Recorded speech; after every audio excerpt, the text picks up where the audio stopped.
Done. तो कोई भी ऐसी वर्ब पेपर में बेटा नहीं आएगी नहीं, जो आपको कराया जा रहा है सारा कुछ इसी में से आना है, ठीक है ना, ये ध्यान रखिएगा। फिर ना बच्चा एक बात सोचता है, सर इससे बाहर वो कैब आ गई, तो बेटा इससे बाहर आएगी ही नहीं, इम्पॉसिबल है, ठीक है, इससे बाहर वो कैब आएगी नहीं, इम्पॉसिबल है। ऐसा क्यों? क्योंकि बेटा जो एग्जामिनर है वो कैब वही देता है जो प्रीवियस ईयर में आई है, वो कैब वही देता है जो अभी करंट जो लेटेस्ट चल रही है। आपकी सारी की सारी चीजें आपको असाइनमेंट में क्लास में मैं करा के दूंगा, तो इससे बाहर इसलिए नहीं आता, ठीक है ना। दूसरी बात, फिर बच्चा सोचता सर इससे बाहर दे दी, तो बेटा एक बात बताता हूं, अगर मैं एक टीचर एक स्टूडेंट को फेल करना चाहता हूं, तो बेटा वो स्टूडेंट जितना दम है लगा ले, बेटा वो पास नहीं हो सकता। इस बात को अपने दिमाग में बैठा लीजिए। अगर मैं चाहता हूं तुम उस क्वेश्चन को सॉल्व ही ना कर पाओ,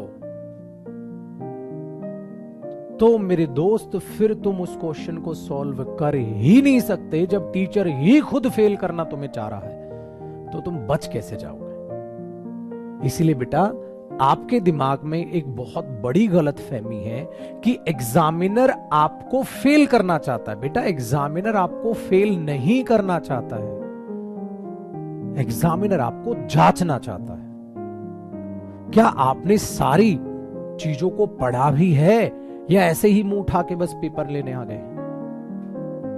समझ आई आपको बात? तो ये चीज मैं कहने लग रहा हूं।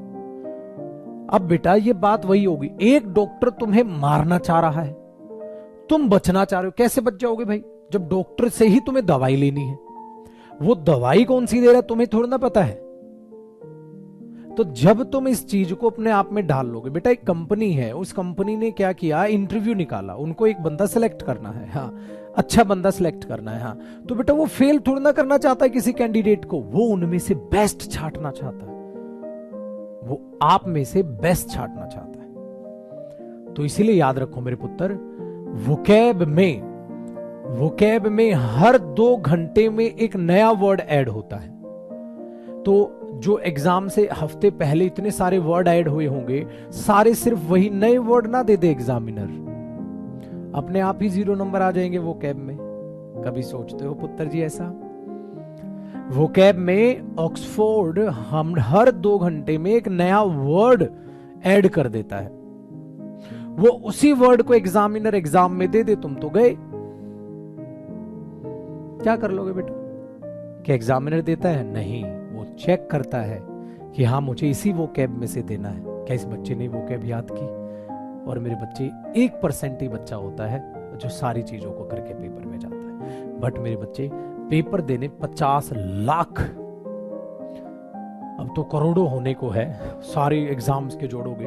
अगर मैं खाली सीजीएल की बात करूं मेरे पुत्र, तो 50 लाख बच्चा फॉर्म फिल करता है, तो उसका 1% भी बहुत ज्यादा हो जाता है। वो बच्चा सीरियसली पेपर देता है। बाकी 99% मेरे बच्चे टाइम पास करते हैं, स्टूडेंट मेहनत नहीं करते, थोड़े दिन मेहनत करेंगे फिर नहीं करते, खत्म। उनके साले बहाने ही खत्म नहीं होते।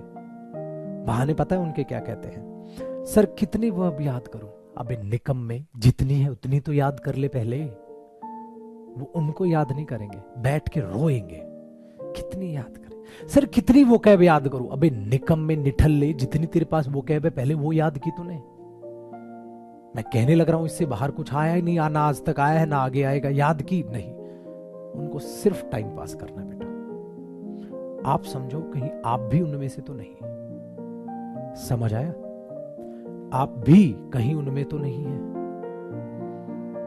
इस बात को याद रखिएगा, इस बात को अपने दिमाग में याद रखिएगा कि हमें उन निकम्मे बच्चों में नहीं आना। नहीं सर हम मेहनती हैं। मेरे बच्चे इंग्लिश में 100% मार्क्स मेरे स्टूडेंट्स के आए। क्यों आए? पढ़ा होगा उन्होंने बेटा। वो बकवासबाजियों पे ध्यान नहीं दे रहे थे, वो ये नहीं सोच रहे थे इस वोकैब अगर कुछ नहीं आ गई तो, अबे एग्जाम तक ही नहीं पहुंचा तो, मैं कल जिंदा ही नहीं रहा तो, तूने तो फीस दे दी, मैं जिंदा ही नहीं रहा तो, सोचा तूने फीस भरते टाइम? सर निकल लिए, कौन करेगा तेरा सिलेबस? कौन करेगा? फिर तो फीस देने से पहले तूने सोचा था। खोपड़ी खुली तो खोपड़ी को खोल के रखो, चुपचाप पढ़ो, ठीक है, चुपचाप पढ़ो, इन क्वेश्चंस के बहाने मत ढूंढो। इसलिए चुपचाप से जो प्रैक्टिस दी जा रही है करिए, और सिंपल से एक शब्द, बेटा जो पढ़ाया जा रहा है इससे बाहर कुछ नहीं, आ ही नहीं सकता। समझ आई? क्योंकि कुछ छोड़ ही नहीं रहा हूं मैं, सब करा रहा हूं। आप बिंदास होकर पढ़ाई पे ध्यान दो। ठीक है जी पुत्र, आइए जरा चीजों को आगे समझने की कोशिश करते हैं।